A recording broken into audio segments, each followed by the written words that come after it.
Good evening. Tonight on this episode of Critic's Corner, we will be reviewing the modern adaptation of Jonathan Swift's Gulliver's Travels.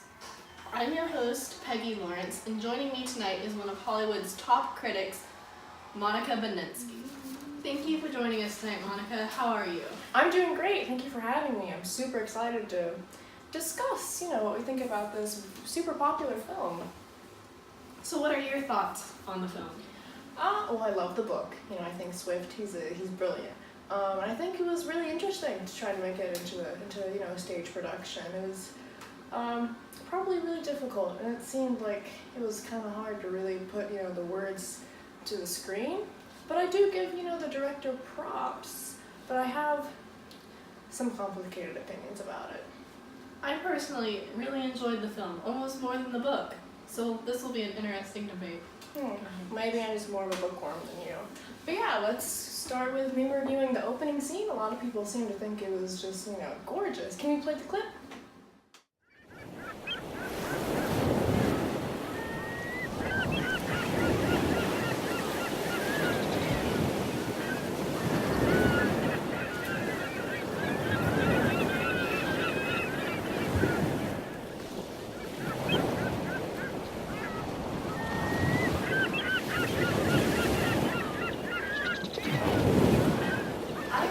Love the opening scenes with the ocean and the beach waves, and while watching it I felt like the audience was able to think the same way that Gulliver was. Where am I and what am I doing here?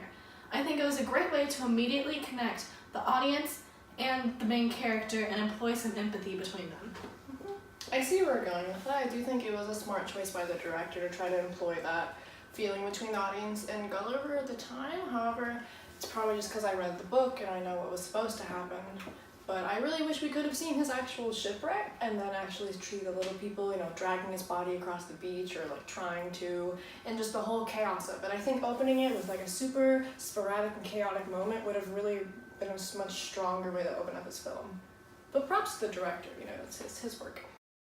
The actor for Gulliver here recently has gained a lot of nominations for his portrayal of the English traveler. I especially enjoyed these scenes showing how he became incorporated into the little society that he encountered.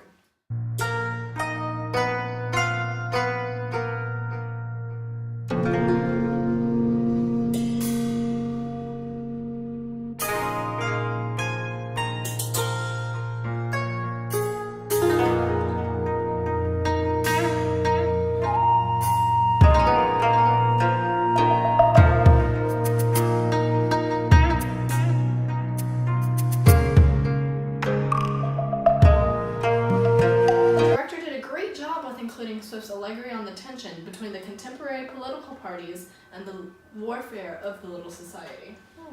I do agree. It was smart and a good allusion to the book to include the political allegory. It was a little meager. It was a little weak in terms of its actual strength within the plot itself with the little people. In the film, it felt like it was more so and just in terms of having tension, having comedic relief within the different interactions between the two, rival societies. But I do think props to the actor. He took on a difficult role, and he tried his best. He really did. I didn't know he was nominated. That's surprising. I do think, however, that he could have been stronger in terms of showing off his, just the general power he had. He was in an island full of people, maybe this big, he could have killed them all, but he didn't. And that's a strong choice of character, but we didn't really see that character at all that would make that decision.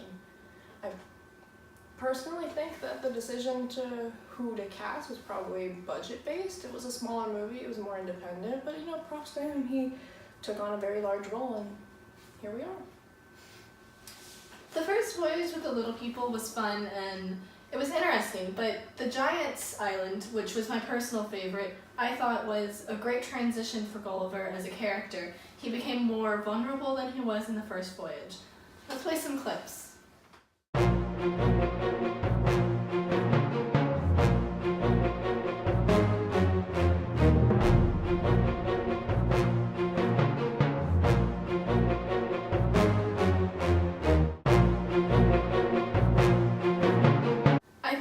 Well-executed choice by the director. What are your thoughts?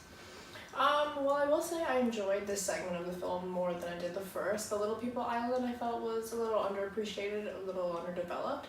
But with the Giant Island, I think the directors and the crew had a lot more creative risks to take. Did they take all of them? No.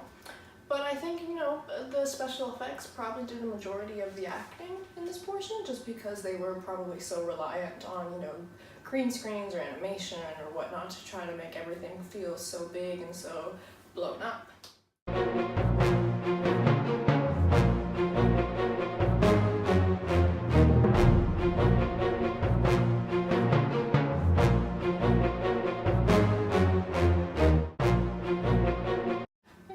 And so yeah, those scenes just like that one, they were pretty entertaining. You love seeing Gulliver in a new environment where he's no longer, the big tough one. That was an opportunity for a lot of character development. Was it taken? Not really. It lacked a little substance. But I will say I was quite disappointed to see that the actor did not make the decision to really show what could have been such a powerful moment of emotion between Gulliver's frustration and how he's in this environment where he's basically an object, That could have been such a great breakdown. Did it happen? No, but that's just me. So this next scene is one of my favorites. I find it very comedic and entertaining.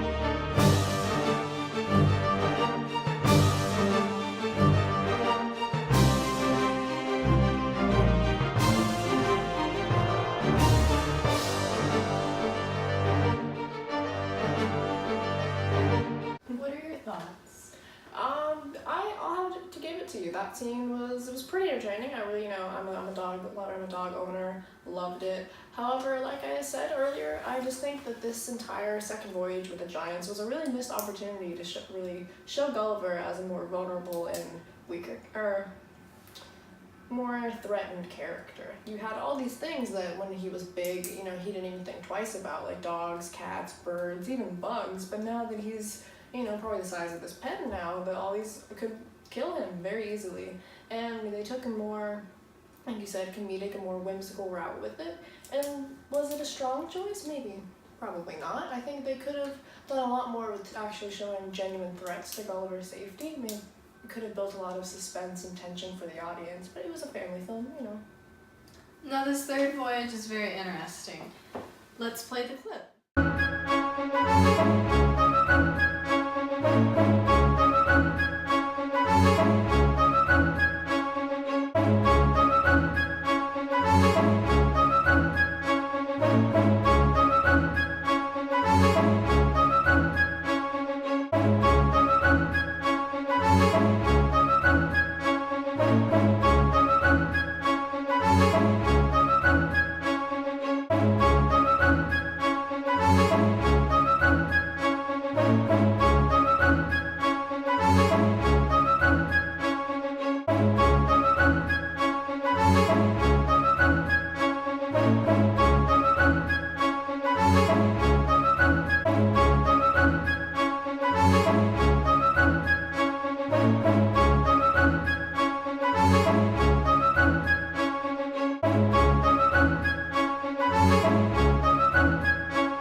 Science, this clip clearly is referencing Swift's view on Enlightenment thinkers during this time period, and it kind of shows Gulliver rejecting intellectualism and reasoning, which is a shock to the audience because he's just escaping being a child's object. What are your thoughts? So this actually, I really appreciated this portion of the film because I felt like this was actually one of the very first significant parts that actually alluded to the true messages of the novel, because there were so many underlying political messages and allegories and like opinions in the novel that I feel were kind of ignored and swept under the rug for this film, but especially with Swift's views on like, the Enlightenment and intellectualism and excessive attention to detail. I felt that his representation of the Royal Academy and all the science people and the math geniuses and how Gulliver just so abruptly just rejects all of their knowledge and escapes to Japan and then to the other one. I think they were finally giving the novel some, respect, some dignity. Gulliver's final voyage was definitely the most disturbing to me. Let's take a look.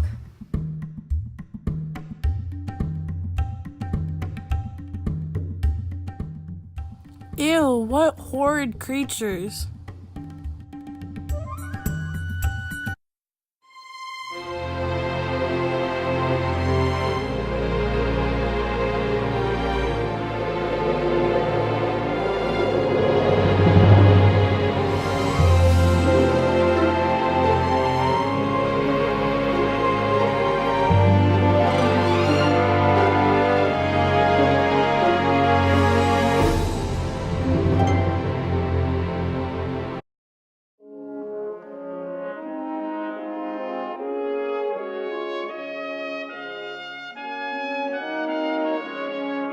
I can't believe I turned into one of these disgusting beings.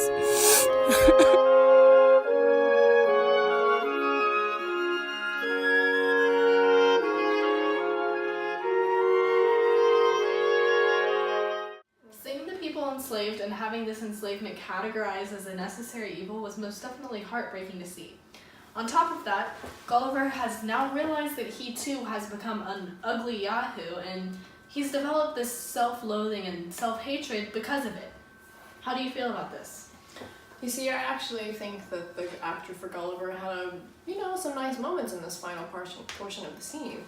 I think that he finally developed a, slight, maybe character arc, as they would say, because, you see him be a pretty neutral, pretty, uninterested character for the majority of the film, and now he actually develops these really strong emotions towards himself and to other people.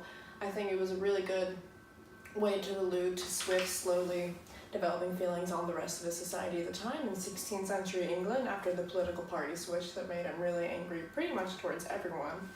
And so I think that now Gulliver had this really strong moment, and I enjoyed how even after he left this island with the Yahoos and with the superior race of the, beautiful people, that he actually took it back to his life in England, where he projected it onto those other people, including his wife and children.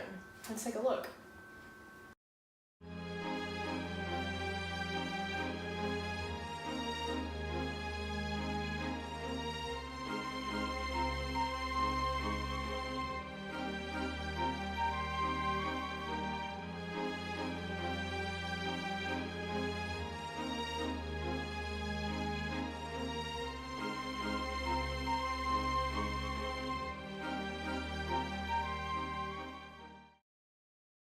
Well, that's all the questions I have for you tonight. Thank you so much for joining me tonight on this segment of Critics Corner. No, thank you for having me. I'll see you next time. There's a big blockbuster film. Up next, we'll have an over-the-phone interview with film director Peter Umbridge. Welcome back. Now we're going to have an over-the-phone interview with film director Peter Umbridge.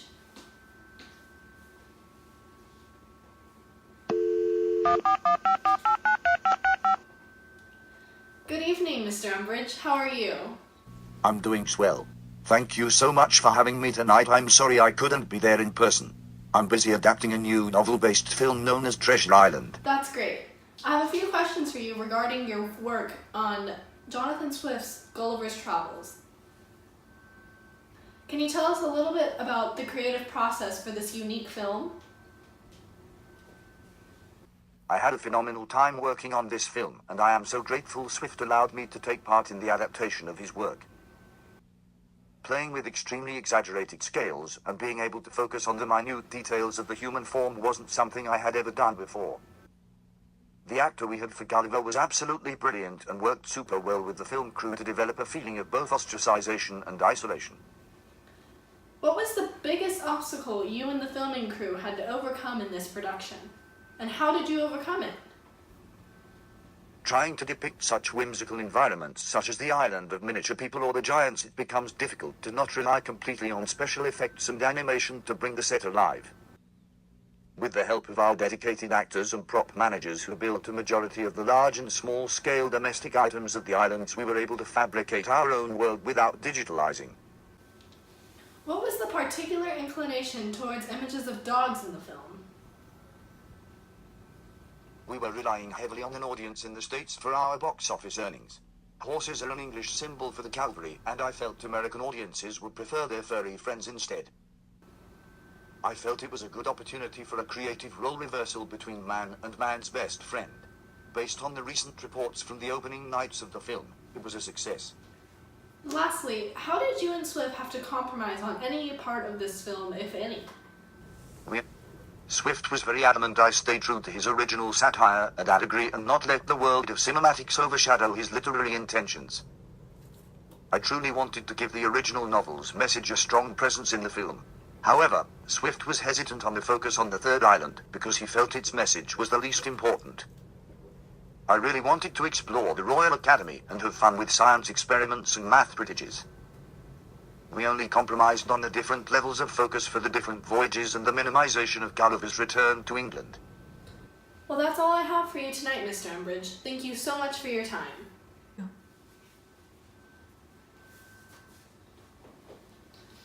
Welcome back. For the last segment of tonight's episode of Critics Corner, we will have an exclusive Q&A with the original novel's author, Jonathan Swift. We filmed with him earlier this week, so here's your clip. So what influences or experiences do you think impacted or led to your passion as an author? Definitely my education. My uncle placed me in an Irish-British private school where I was able to study classic writers and novelists. At the time when you were writing, what environmental factors did you try to elude in the story? For so long, the Tory party was dominant in English politics, but then the Whig party came to dominate in 1714, so I kept that tension in my mind when drafting the first voyage. So the first voyage with the Little People had some clear historical reference to the political change that occurred in the late 1600s. Do any of the voyages and any of the rest of the book have any other historical references? Another big change was the Enlightenment movement and the followers' excessive attention to detail, symbolized by the fleshly details in the second voyage.